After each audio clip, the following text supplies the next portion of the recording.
Amen.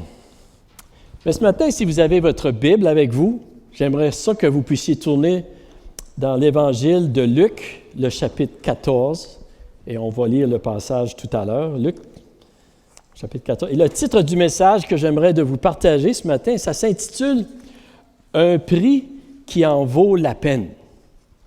Et deux semaines passées, c'était la fête de mon père. Et le 23 mars, il aurait eu 94 ans, s'il serait vivant. Il est décédé, il avait 80 ans. Mais mon père, c'était un raconteur d'histoires.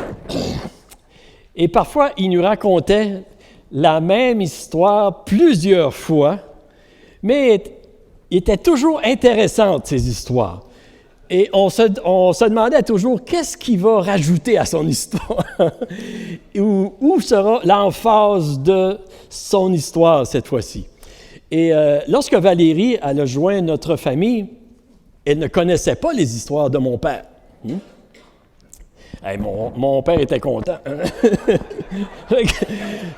Mon père lui racontait ces histoires. Vous savez, et nous, ça faisait 10 fois, ça faisait 20 fois qu'on entendait les histoires de mon père, mais on l'écoutait encore. C'était intéressant, c'était toujours intéressant. Et un jour, Valérie, elle a dit à mon père, « Ben, Maurice, il s'appelait Maurice, mon père, elle a dit, tu nous as déjà raconté cette histoire-là? » Alors, mon père, il était tout surpris. Il dit, puis, c'est pas grave. Il dit, si une histoire est bonne à raconter une fois, elle est bonne à raconter plusieurs fois. Ça, c'était mon père. Hein? Et puis, Valérie, elle a compris cette fois-là que c'était pas la dernière fois qu'elle entendait les histoires de mon père. Mais, et parfois, mon père, il riait tellement quand il racontait ces histoires-là. On riait plus de son histoire, on n'écoutait plus son histoire, là. On riait avec lui, là. On était tordus de rire, là. Et puis des fois, c'est nous autres, ils disaient, « Hey, papa, t'as oublié ça dans ton histoire. » T'as oublié ça dans ça. Je pense que je m'ennuie de mon père un petit peu, là. C'est peut-être pour ça, mais je me souviens d'une histoire que mon père me racontait, qui m'a fait réfléchir beaucoup dernièrement. Puis en fait, c'est une histoire très sérieuse. Il nous disait, lorsqu'il avait 16-17 ans, il voulait s'enrôler dans l'armée. Et c'était le temps de la guerre, dans ce temps-là. Et il n'avait pas été accepté parce qu'il était trop jeune. Puis il avait les pieds plats, puis il portait des lunettes. Il nous disait ceci. Mais il y a plusieurs de ses amis, puis il y en a de ses frères aussi, ses cousins, qui ont été à la guerre. On parle dans les années 40. Et il y a plusieurs de ces jeunes personnes-là qui sont parties, puis il y en a qui ne sont jamais revenus. Puis il y en a qui sont revenus dans des mauvais états. Et je crois que c'est important, vous savez, que nous honorons toujours le sacrifice et le courage de ceux qui ont été défendre notre liberté au front.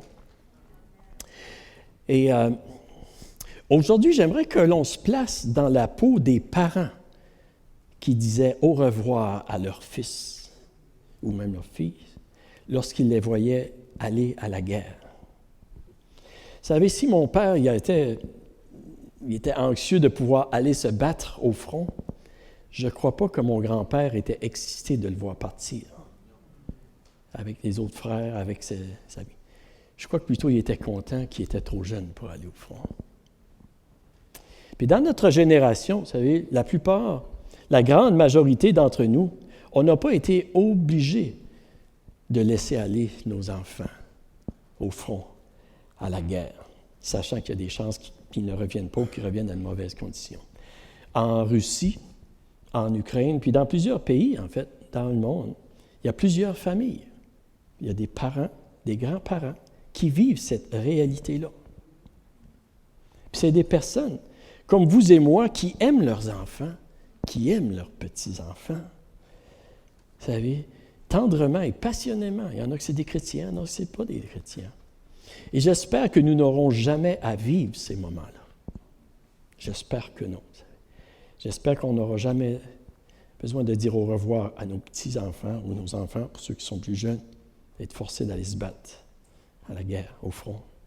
Mais je vous dis ceci parce que de plus en plus, vous savez, je crois que c'est une situation qui peut devenir une réalité dans notre monde. Et comme c'est la réalité dans plusieurs pays. Puis si cette réalité-là brisait le cœur de nos grands-parents, vous savez, elle brisait le cœur de Dieu aussi. Dieu n'aime pas la guerre. Pas du tout. Et vous savez, lorsque je pense à ceci, je pense, ça m'amène à prier de plus en plus pour ma famille, pour nos pays. Ça m'amène, vous savez, je peux vous dire, ça me fait lever le matin pour prier et pour intercéder. Et je demande au Seigneur qu'on peut faire une différence pour pas que ces choses-là arrivent. Il y a un dicton qui dit, il vaut mieux prévenir que guérir. Hein? Et je me dis, si je peux faire une petite différence, je préfère de combattre maintenant en Jésus-Christ, dans la prière et en devenant un soldat de Jésus-Christ pour ma famille, plutôt que combattre plus tard pour la guérison de ce qui aurait pu être évité. Vous savez, le passage qui... Est-ce qu'on peut mettre le curseur? Oh, OK. Le passage et le chant qu'on a chanté tout à l'heure, je trouve que ça va bien. Qu'est-ce que je veux vous partager? Le passage qui dit dans 2 Chroniques 7, 14. OK. On peut... Vous connaissez bien le passage qui dit « Si mon peuple, sur qui est invoqué mon nom, s'humilie, prie et cherche ma face, s'il se détourne de ses mauvaises voies, je l'exaucerai des cieux, je lui pardonnerai son péché et je guérirai son pays. » Vous savez, je sais que la destinée de notre monde, elle n'est pas entre nos mains. C'est Dieu qui règne et qui domine sur les nations, la Bible le dit. Et aujourd'hui, je ne veux pas mettre un fardeau sur nous, vous savez, et un fardeau de culpabilité pour qu'est-ce qui arrive ou qu'est-ce qui pourrait arriver. Ce n'est pas ça mon but aujourd'hui. Mais je crois que si, par la grâce de Dieu, nous répondons à l'appel de Dieu maintenant de devenir un disciple de Jésus-Christ, un vrai disciple de Jésus-Christ, un bon soldat de Jésus-Christ, je crois que nous pouvons faire une différence dans notre monde, que nous pouvons prévenir des calamités dans nos familles, dans notre génération, et en fait retarder, vous savez, les malheurs qu'on sait qu'un jour vont venir sur notre monde. Un peu comme Jonas, vous savez, lorsqu'il a été à Ninive, qui a prêché. Nous avons vu que le malheur, vous savez, qui approchait de Ninive a été retardé. Et je crois que Dieu nous dit, je vous ai dit ceci quelques semaines passées, je vous ai dit que j'étais optimiste. Et je suis encore optimiste, là. Même après que... Je crois que Dieu nous dit aujourd'hui qu'il n'est pas trop tard pour faire une différence dans notre génération. Il n'est pas trop tard pour faire une différence dans notre génération. Mais le Seigneur nous dit aussi, mais vous devez répondre à l'appel de devenir un vrai disciple de Jésus-Christ, un bon soldat de Jésus-Christ. Et qu'est-ce que ça veut dire d'être un vrai disciple de Jésus-Christ? Ou comme on en parle cette année, d'être un bon soldat de Jésus-Christ. Qu'est-ce que ça veut dire au point d'influencer, de faire une différence dans notre monde, au point de ralentir la dégradation ou la corruption qui attire les malheurs dans notre monde? Qu'est-ce que ça veut dire? Je crois, vous savez, que nous pouvons tous être des bons soldats de Jésus-Christ dans notre génération. Chacun de nous, nous pouvons être. si nous acceptons de payer le prix. Et le prix en vaut la peine. S'il y a quelque chose qui vaut la peine dans la vie, c'est bien ça. C'est d'accepter de croire en Jésus-Christ puis de marcher avec Jésus-Christ. Êtes-vous d'accord avec moi? OK. Et si ce n'est seulement, je me dis, si ce n'est seulement d'éviter de dire au revoir à nos enfants ou à nos petits-enfants un jour d'aller au front à la guerre, ça va avoir valu la peine. Ça va valoir le prix et d'éviter bien des malheurs. Donc, quel est le prix? Quel est le prix pour devenir un bon disciple de Jésus-Christ? Jésus, il répond à cette question dans Luc, le chapitre 14 et le verset 25 et 30. Et si vous avez votre Bible, j'aimerais que vous puissiez suivre avec moi. On va le lire ensemble. Qu'est-ce que Jésus nous dit à ce sujet? Il dit ceci. Au verset 25, commence à dire « De grandes foules faisaient route avec Jésus. Il se retourna et leur dit, « Si quelqu'un vient à moi, et s'il ne haït pas son père, sa mère, sa femme, ses enfants, ses frères et ses sœurs, et même sa propre vie, il ne peut être mon disciple. Et quiconque ne porte pas sa croix et ne me suit pas, ne peut être mon disciple. Car lequel de vous, s'il veut bâtir une tour, ne s'assied d'abord pour calculer la dépense et voir s'il a de quoi la terminer, de peur qu'après avoir posé le fondement, il ne puisse l'achever, et que tous ceux qui le verront ne se mettent à le railler, se moquer de lui, en disant « Cet homme a commencé à bâtir et il n'a pu achever. » Ou quel roi, s'il va faire la guerre à un autre roi, ne s'assied d'abord pour examiner s'il peut, avec 10 000 hommes, marcher à la rencontre de celui qui vient l'attaquer avec 20 000? S'il ne le peut, tandis que cet autre roi est encore loin, il lui envoie une ambassade pour demander la paix. Ainsi donc, quiconque d'entre vous ne renonce pas à tout ce qu'il possède ne peut être mon disciple. Le sel est une bonne chose, mais si le sel perd sa saveur, avec quoi l'assaisonnera-t-on? Il n'est bon ni pour la terre, ni pour le fumier. On le jette dehors. Que celui qui a des oreilles pour entendre, entende. Seigneur, donne-nous des oreilles ce matin pour entendre ce que tu veux nous dire, je prie. Je te demande, Seigneur, et aide-moi à partager ce message comme tu veux que je le partage, et que ta parole, par ton esprit qui amène la lumière dans nos vies pour comprendre ta parole, puisse nous éclairer ce matin. Je te prie. Et je prie que chacun et chacune ici, Seigneur Dieu, entende ta voix là où ils ont besoin de l'entendre ce matin. Et aide-nous à répondre favorablement à ta voix lorsque tu nous appelles à toi. C'est ma prière. Dans le nom de Jésus, je prie. Amen. Amen.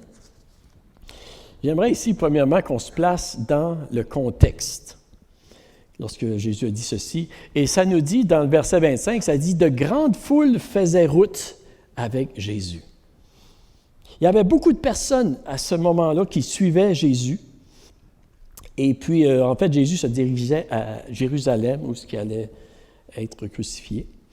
Et certaines personnes étaient impressionnées par les miracles que Jésus faisait. Puis, il y en a des personnes qui voulaient voir des miracles. Puis, ils voulaient recevoir des miracles. Puis, c'est correct. Il y a certaines personnes qui voulaient avoir de la nourriture gratuite aussi. Jésus avait multiplié les pains. Hey, un bon deal, ça, hein? Quelqu'un qui peut multiplier la nourriture. Il y a certains qui voulaient aussi dans la foule se débarrasser du gouvernement romain. Et puis Jésus, il semblait être un bon révolutionnaire. Tu sais. Et il y a certains qui étaient frustrés avec les autorités religieuses, puis il semblait que Jésus les mettait à leur place. Fait il y avait toutes sortes de monde. Il y avait certaines personnes aussi qui suivaient Jésus pour des bonnes raisons. Parce qu'il y avait les paroles de la vie éternelle. Hein? L'apôtre Pierre a dit ceci. Hein? À qui irions-nous? Tu as les paroles de la vie éternelle. Il y avait plusieurs qui étaient là dans cette foule-là. Vous savez, je crois que dans les temps que nous vivons, il y aura de plus en plus un tri dans les grandes foules qui font route avec Jésus. Dans les églises même, qui professent de croire le nom de Jésus. Je crois, vous savez, qu'il y aura ceux qui le suivent pour des gains, pour des bonnes raisons, pour des gains purement humains, et il y en a aussi qui le suivent parce que Jésus a les paroles de la vie éternelle, parce qu'il est la vérité, parce qu'il est le chemin et la vie. Je crois qu'il va y avoir un tri qui va se produire de plus en plus, parce que le prix d'être un vrai disciple de Jésus va être révélé de plus en plus dans le monde que nous vivons aujourd'hui. Et un peu, vous savez, comme le prophète Malachie a dit, il a dit ceci dans Malachie, il dit « Et vous verrez de nouveau la différence entre le juste et le méchant, entre celui qui sert Dieu et celui qui ne le sert pas. » Et en fait, c'est une prophétie pour la fin des temps. Et alors que nous approchons du retour du Seigneur, je crois que nous allons le voir de plus en plus. Et comprenez-moi bien ici, là, Dieu veut que tous soient sauvés. Amen. Il y a eu une bonne discussion hier soir, les jeunes adultes, à ce sujet-là. Hein? C'était vraiment... Dieu veut que tous soient sauvés et que tous deviennent des disciples de Jésus-Christ. Dieu ne prend aucun plaisir à voir une personne s'éloigner de lui. Et par sa grâce, Dieu vient à nous, par son esprit. Vous savez. Il nous attire à lui, il nous convainc, il se révèle à nous. Il nous révèle son amour, il vient nous toucher, vous savez, puis il nous dit qu'il est prêt de nous aider. Sa grâce nous suffit en toutes choses. C'est ce que la parole de Dieu nous dit. Mais Dieu, il nous laisse libres aussi. Il nous laisse libres de choisir, de le suivre ou de ne pas le suivre. La liberté, il nous laisse cette liberté-là. Et vous savez, comme lorsque Jésus a déclaré ces paroles-là, il y avait des gens qui suivaient pour toutes sortes de raisons. Hein? Vous savez, s'il y a des mauvaises raisons dans notre cœur pour suivre Jésus, vous savez, Jésus ne cherche pas à nous condamner à cause de nos mauvaises raisons. Il veut purifier notre cœur pour nous donner la vraie liberté, la vraie vie en lui, et faire en sorte qu'on peut le suivre pour qui il est. Et vous savez, nous suivons tous Jésus jusqu'à un certain point, vous savez, pour des bonnes raisons puis des mauvaises raisons. Parce qu'on est... on est humain, tu sais. Et ce que le Seigneur, vraiment, il fait en nous, vous savez, il nous amène à le suivre vraiment pour qui il est de plus en plus. Et l'ironie de la chose, c'est que le plus que nous le suivons pour qui il est, le plus que nous recevons la joie, l'amour, la paix, la liberté, la vie en lui. Et dans notre texte ici, vous savez qu'on vient de lire, en fait, Jésus, on pourrait dire, il met à l'épreuve les raisons profondes ou l'enthousiasme des foules qui le suivent, parce que plusieurs ne réalisaient pas ce que ça voulait dire d'être un vrai disciple de Jésus-Christ. Ils ne réalisaient pas vraiment le prix attaché avec la décision de devenir un disciple de Jésus-Christ. Qu'est-ce que ça voulait dire? Et Jésus ne voulait pas leur cacher rien que ce soit. Est-ce que vous êtes avec moi encore ce matin? OK. Jésus ne voulait pas leur cacher rien et Jésus explique le prix à payer pour devenir un de ses disciples. Et Jésus veut que tous deviennent des disciples. Jésus, il n'essayait pas de les décourager, là. Non. Mais il leur disait la vérité. Qu'est-ce que ça voulait dire si vous voulez me suivre? Si vous voulez vraiment faire ma volonté, si vous voulez vraiment faire une différence dans ce monde. On va voir tout à l'heure un peu le prix. Mais je crois, vous savez, je crois que Jésus, aujourd'hui, veut nous dire la même chose pour les jours qui s'en viennent. Il nous dit, et il veut nous dire le prix à payer si on veut être un vrai disciple de Jésus-Christ, puis si on veut faire une différence dans notre monde qui va changer, qui va influencer la direction de notre monde, il y a un prix à payer. Et le prix en vaut la peine.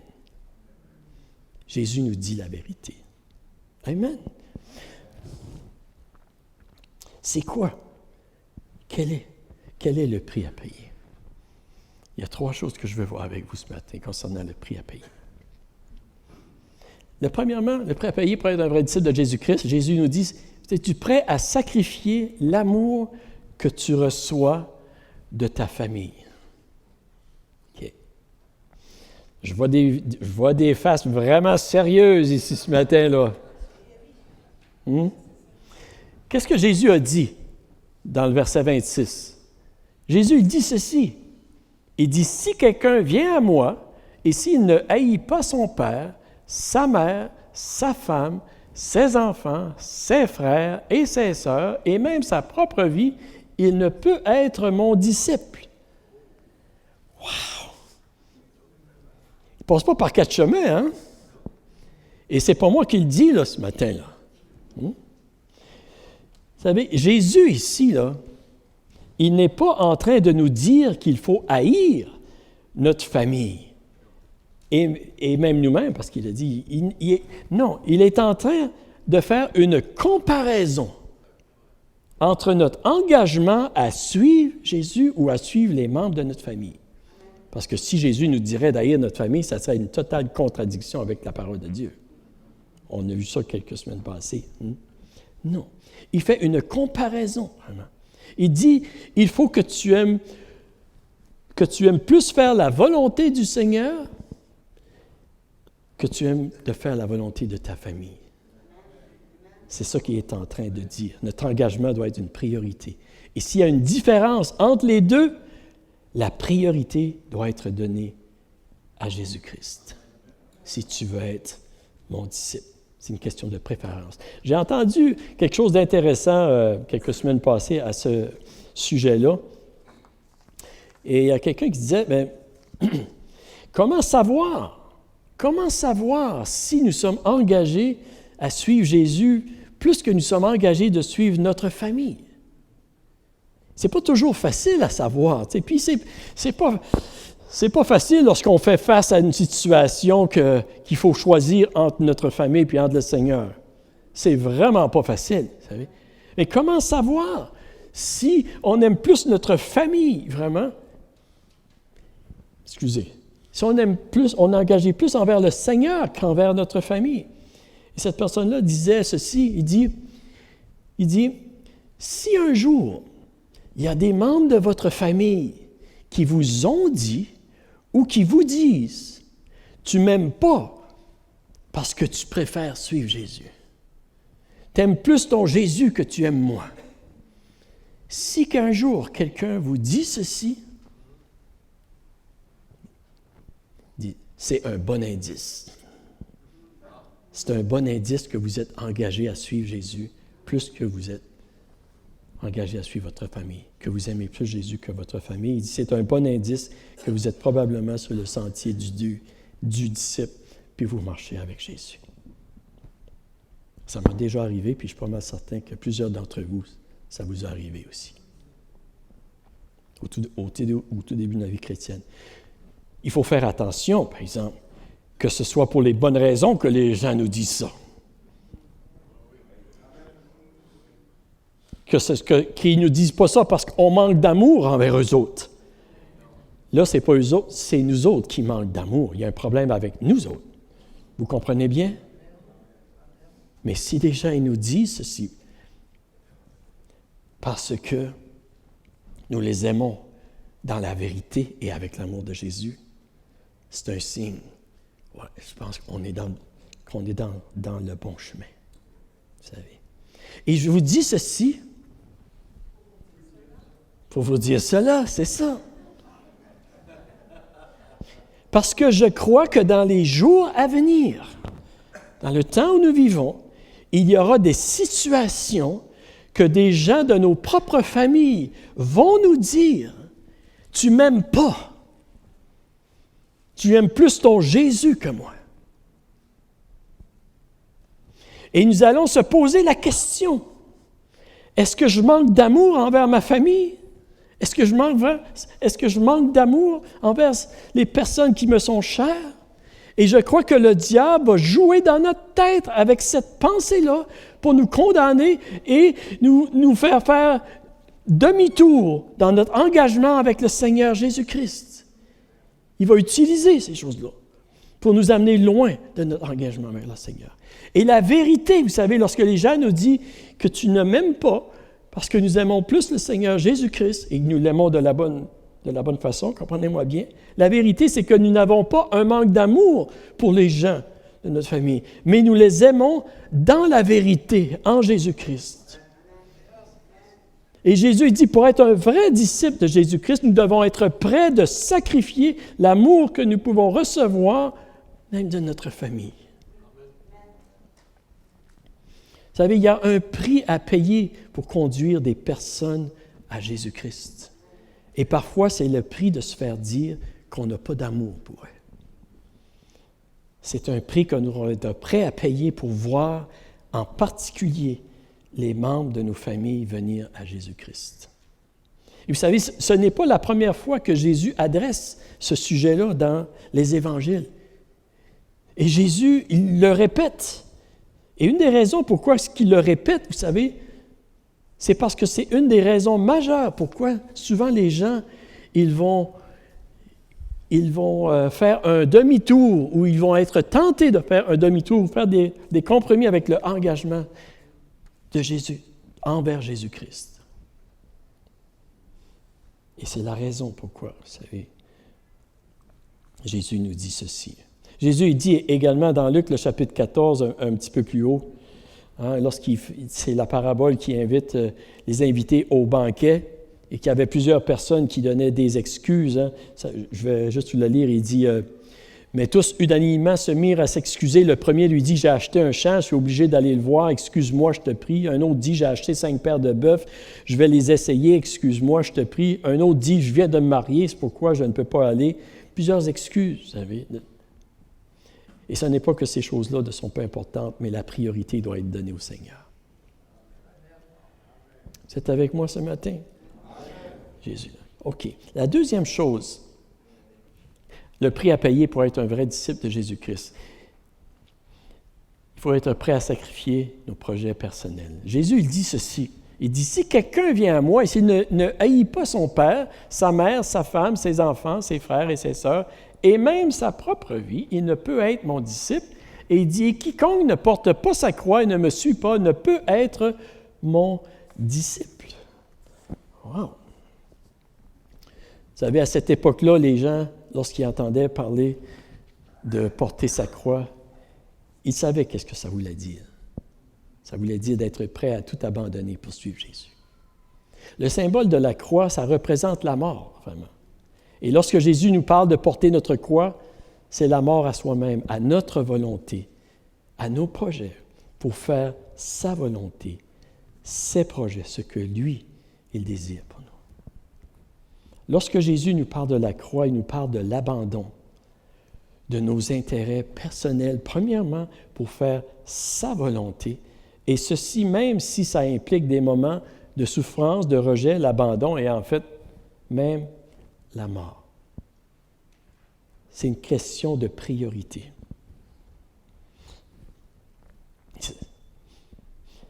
Jésus est en train de dire, vous savez, si quelqu'un veut être mon disciple, en fait, c'est ce qu'il dit, il doit être prêt à mourir pour moi si c'est nécessaire. Et en fait, il y en a plusieurs des premiers disciples qui sont morts. Et en fait, il y en a encore dans le monde entier aujourd'hui, vous savez, à sacrifier sa volonté pour faire la sienne. Comme un bon soldat qui va à la guerre, vous savez, vraiment, il va en sachant qu'il est possible qu'il ne revienne pas, qu'il laisse sa vie, et il doit être prêt à laisser ses intérêts, ses rêves, ses désirs personnels en deuxième place pour faire la volonté de celui qui l'appelle. Et c'est bizarre, vous savez, parce que la Bible nous dit que le plus que nous perdons notre vie en Jésus-Christ, le plus que nous la retrouvons. Le plus que nous découvrons la vraie vie. Et c'est vrai, vous savez. Souvent, on essaye de garder des choses, de retenir des choses qui nous rendent malheureux. Mais Jésus veut nous veut nous donner la vie, veut nous libérer, veut nous donner la vraie vie. On pourrait dire, vous savez, ici que Jésus, là, il ne cherche pas à plaire à la foule en leur disant que ça va être une vie facile. Hein? Il n'est pas en train de leur dire, regardez, là, ça va être facile, vous n'avez pas besoin d'abandonner rien, tu sais, ça va être, il n'y aura pas de changement, tu sais, non, tout est correct. Il n'est pas en train d'abaisser le niveau d'engagement envers lui pour essayer d'avoir le plus de disciples possible. Êtes-vous avec moi? C'est pas moi qui le dis, là, c'est Jésus qui le dit. Là. Hein? Je veux juste être certain là, que vous me comprenez bien ce matin. Là, qu'est-ce que je vous partage, c'est qu'est-ce que Jésus a dit. Là. Mais il est en train de mettre un niveau d'engagement pour être un disciple à peu près le plus haut qu'il peut avoir. Vous posez une question ce matin. Qu'est-ce que vous pensez qu'on devrait faire dans l'Église? On devrait-tu prêcher le niveau d'engagement que Jésus déclare dans sa parole ou le réduire à un niveau un peu plus confortable en 2023 pour avoir plus de monde dans l'Église? Croyez-vous qu'on devrait ajuster un peu les paroles de Jésus? Non, je ne crois pas, moi non plus. Je ne crois pas, absolument pas. Et je vous dis ceci parce que je pense que subtilement, parfois, nous sommes coupables de faire cela. Les églises, et je m'inclus dans ça aussi. Nous devons prêcher l'amour extravagant de Dieu. La grâce infinie qui dépasse notre compréhension. Comprenez-moi bien, Dieu, il nous aime d'un amour éternel. On ne peut même pas l'imaginer, c'est important. Et il ne faut pas non plus devenir légaliste et s'attarder sur des choses de moindre importance. Ça, c'est ce que les pharisiens faisaient, puis ça c'est vraiment pas correct aussi. Mais je crois que nous ne devrions pas diminuer le niveau d'engagement que le Seigneur nous dit dans sa parole si nous voulons être un vrai disciple de Jésus-Christ. Nous pouvons l'accepter ou pas. Chaque personne est libre de choisir à quel niveau elle est prête de servir le Seigneur. Mais je crois que nous devrions prêcher qu'est-ce que Jésus nous déclare dans sa parole. Et je crois que c'est ça que notre monde a besoin d'entendre. Et je crois que c'est ça que la jeune génération a besoin d'entendre aussi, parce que la jeune génération d'aujourd'hui ils veulent vivre, et on s'en va dans ces directions, ils vont vivre pour quelque chose qui vaut la peine. Parce que je crois vraiment que dans les années qui s'en viennent, il y a plusieurs personnes qui vont être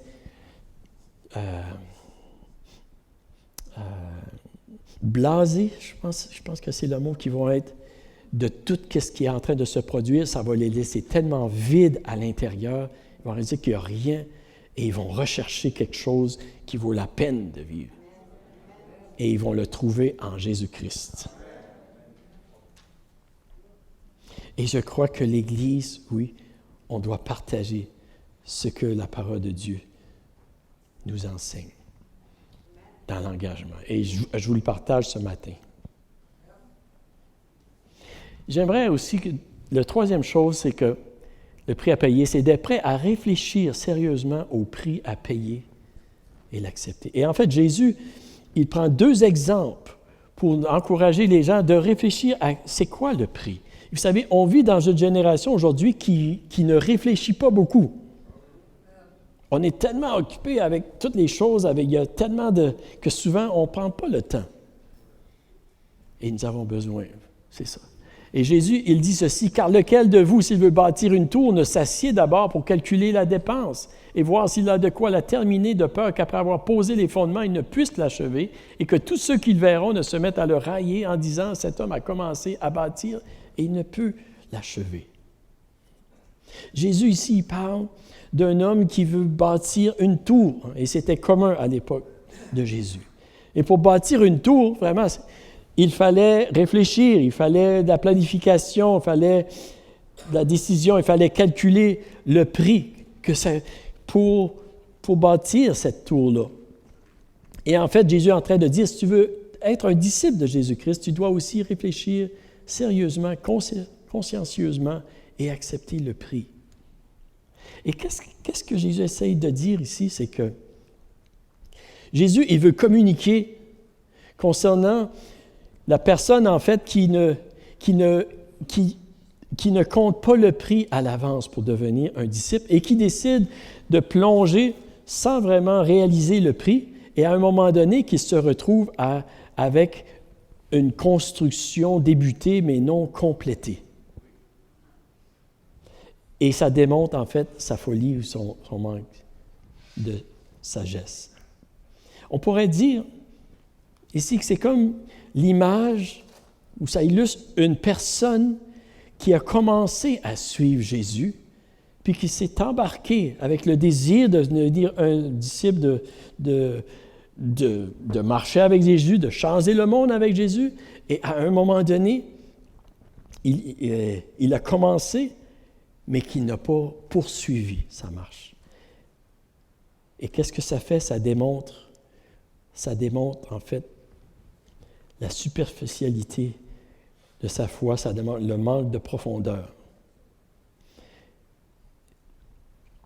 Et c'est triste, vous savez, l'image de cette personne-là, parce qu'elle ne profite pas de la tour qu'elle aurait pu avoir s'il aurait investi. Et ce n'est pas un témoignage très réluisant et efficace pour ceux qui ont besoin d'une tour. C'est l'image, en fait, d'un chrétien, d'un croyant qui a abandonné le Seigneur. Et on ne parle pas souvent de ceci, vous savez. Des gens qui ont abandonné en cours de route. Je me souviens, à Chibougamau, lorsqu'on a connu le Seigneur, dans les mines où je travaillais, j'avais entendu dire qu'il y avait quelqu'un qui avait été à l'église pentecôtiste pendant plusieurs années. Hey, j'étais content, dans un sens. Mais je peux vous dire que je ne sais pas si je vais vous le dire, hein? Mais je peux vous dire, il ne m'attirait pas à Jésus, pas du tout, parce qu'il ne marchait plus avec le Seigneur. Mais le point que je veux faire, puis ça, le point que je veux faire aujourd'hui, c'est ceci. C'est ça que je veux qu'on puisse entendre, vraiment, ceci. Je crois qu'en 2023, le Seigneur, dans sa grâce, dans sa bonté, dans sa miséricorde, il lance un appel à ceux qui ont abandonné la construction de leur tour, à ceux qui ont abandonné le Seigneur dans leur marche. Le Seigneur, il lance un appel, il dit, c'est le temps de revenir. C'est le temps pour ceux qui ont commencé à bâtir et qui ont abandonné de revenir à Jésus, à leur construction de leur tour et de compléter le travail qu'ils ont commencé. C'est ça que le Seigneur lâche un cri à son Église. Ils vont pouvoir profiter de leur tour de la vie en Jésus-Christ que Dieu a de préparer pour eux et ils vont devenir un témoignage puissant pour Jésus-Christ pour changer notre monde. Il n'est pas trop tard. C'est le temps maintenant. Et j'aimerais de rajouter qu'est-ce que je ressens sur mon cœur aussi ici. C'est le temps maintenant. C'est le temps de répondre à l'appel du Seigneur. Parce que l'appel ne durera pas toujours. C'est le temps aujourd'hui de répondre à cet appel-là. Et ma prière, c'est que, c'est le temps. Nous devons, il y a les fils prodigues que le Seigneur rappelle pour construire leur tour et qui vont revenir dans la maison du Seigneur. Et recevons-les comme le Père les reçoit dans sa maison.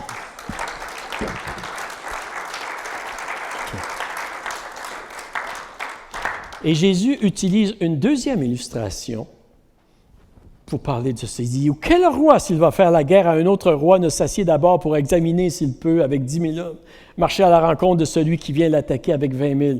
S'il ne le peut, tandis que cet autre roi est encore loin, lui envoie une ambassade pour demander la paix. » Vous savez, je ne veux pas aller trop loin, puis je ne veux pas m'étendre trop ici, mais avec une petite armée, on peut gagner la guerre contre un roi. On a besoin d'y réfléchir, de planifier. On a besoin du courage, s'entraîner. Mais le roi, avec la petite armée, il a besoin de bien calculer son affaire. Et en fait, c'est un peu ça le point que Jésus essaie de mentionner.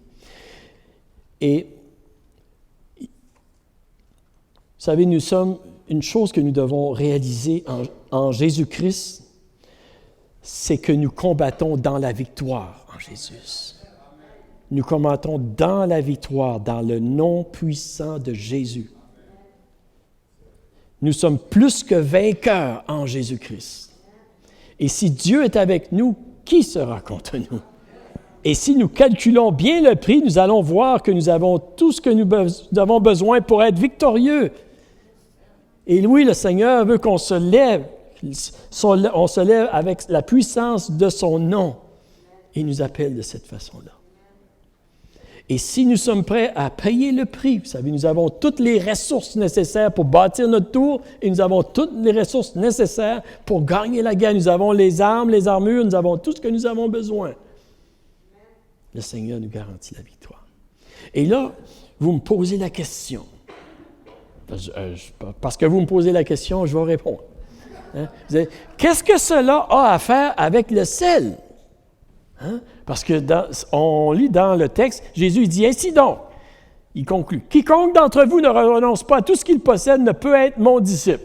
Le sel est une bonne chose, mais si le sel perd sa saveur, avec quoi l'assaisonnera-t-on? Il n'est pas bon ni pour la terre, ni pour le fumier, on le jette dehors, que celui qui a des oreilles pour entendre, entende. » Qu'est-ce que ça a à faire avec le sel?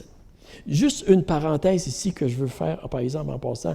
Lorsque Jésus nous dit de renoncer à tout pour être son disciple, il n'est pas en train de nous dire qu'il faut vendre tout et qu'il faut vivre comme des moines puis des ermites puis vivre misérablement. Êtes-vous avec moi? Non, la Bible nous dit que tout ce que Dieu a créé est bon. Et Dieu veut qu'on le prenne avec reconnaissance. Et tout ce que Dieu a créé, il a créé pour que nous puissions en jouir vraiment pleinement de la vie. Je veux juste qu'on comprenne bien ici. Jésus nous demande de s'engager à lui à 100%. Mais la vérité, vous savez, c'est que lorsque nous laissons Jésus être le premier dans tous les aspects de notre vie, c'est à ce moment-là que nous saisissons la vraie vie, mais aussi que nous apportons la saveur de Jésus dans notre monde, que nous devenons comme du sel savoureux. Du sel savoureux. On devient comme du sel qui fait ressortir la saveur de la vie et qui fait ralentir la corruption aussi dans notre monde. Seulement par notre présence, la présence de Jésus en nous, la présence de l'Esprit de Dieu en nous, vous savez. Parce que nous devenons, nous apportons un effet de conservation dans notre vie, de ralentissement de la dégradation comme le sel.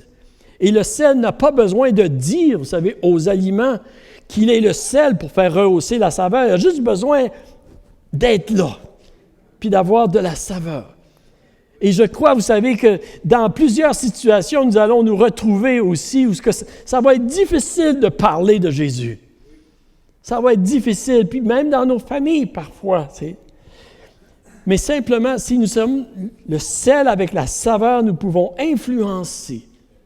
Et c'est ce que Jésus nous appelle. Jésus dit, vous êtes le sel de la terre. Il dit, le sel, c'est une bonne chose. Hein? Et Jésus désire que le chrétien, l'enfant de Dieu, influence la qualité de la vie pour tous. Et comme le sel fait ressortir la meilleure saveur, la vie est bonne, vous savez. Les enfants, la famille, c'est bon et que nous puissions apporter cette saveur-là. Et je crois que nous avons une opportunité et une responsabilité d'influencer notre monde pour Jésus, de ralentir la corruption, la dégradation dans notre monde.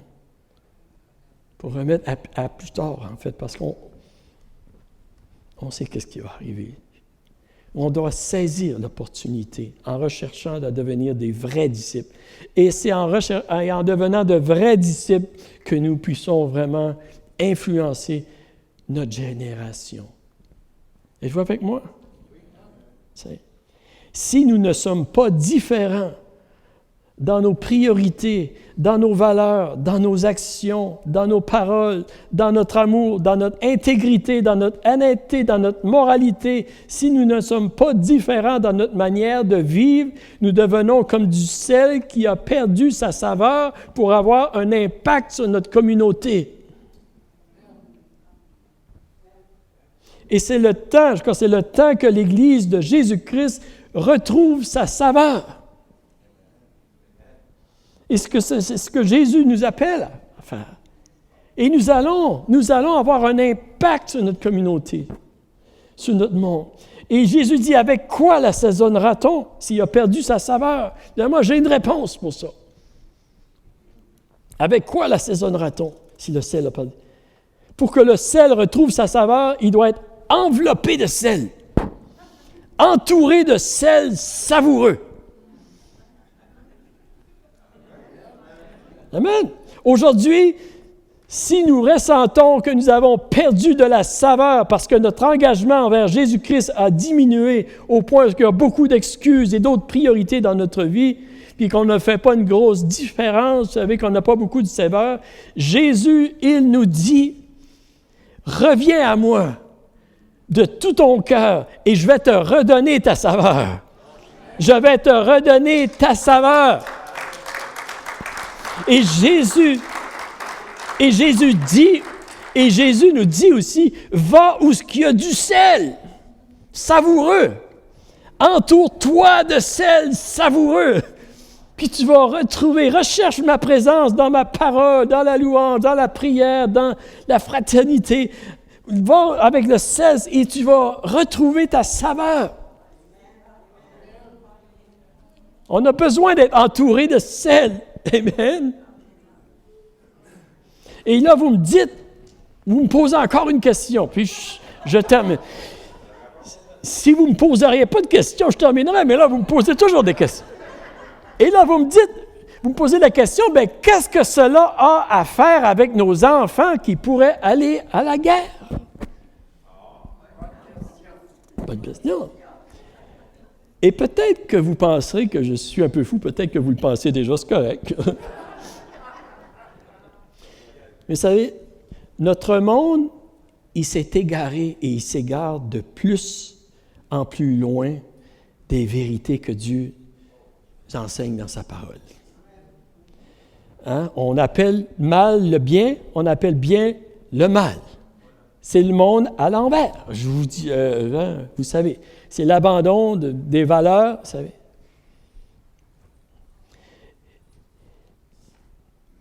Et nous sommes, peut-être que je suis complètement off, là, comme on dit, là, puis j'espère que je le suis, mais nous sommes possiblement, vous savez, au seuil d'une troisième guerre mondiale.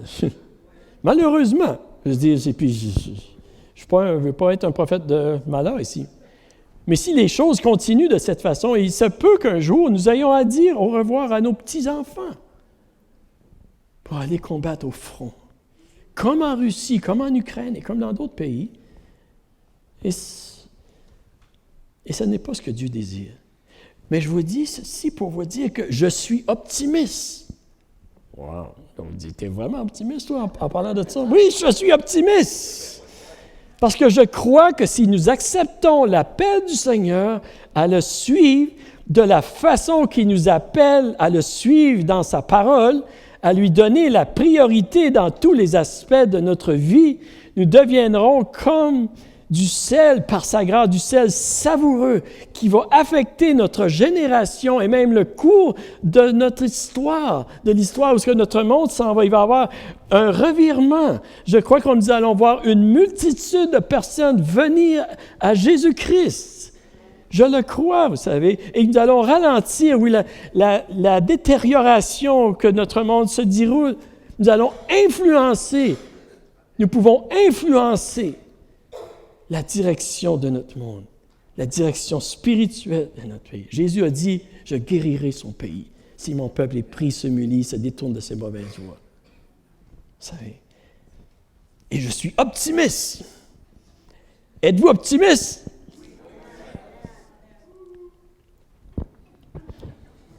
Que celui qui a des oreilles pour entendre, entende.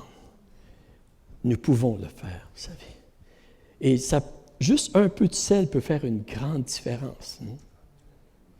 Et je crois que nous pouvons faire une différence. Mais il y a un prix à payer.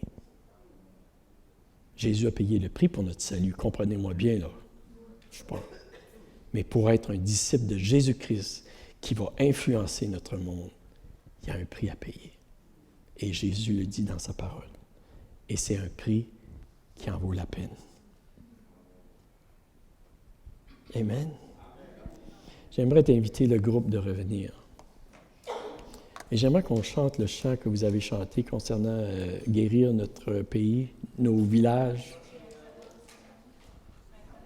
OK, maintenant, Seigneur.